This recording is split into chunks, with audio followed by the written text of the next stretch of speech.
Kapatid, insan at good afternoon sa inyong lahat at welcome back sa ating mga panibagong video. Ngayon ay nagka-problema tayo sa gas tank cover ng ating Aerox 155 at sa ating U-box nagstastaksa.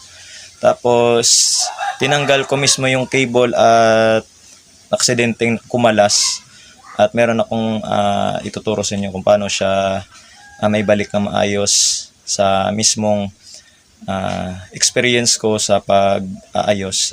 Meron akong na-discover and maraming salamat sa inyong panonood. Kung gusto mong magpatuloy ay tignan mo lang yung video at ipapakita ko sa iyo paano aayusin ng one hand only lamang gamit ang salamin. Maraming salamat po. At ngayon guys ay sisimulan na natin kung paano siya ilagay yung mismong cable na natanggal. Ito siya natanggal, 'di ba natanggal na siya? Mahirap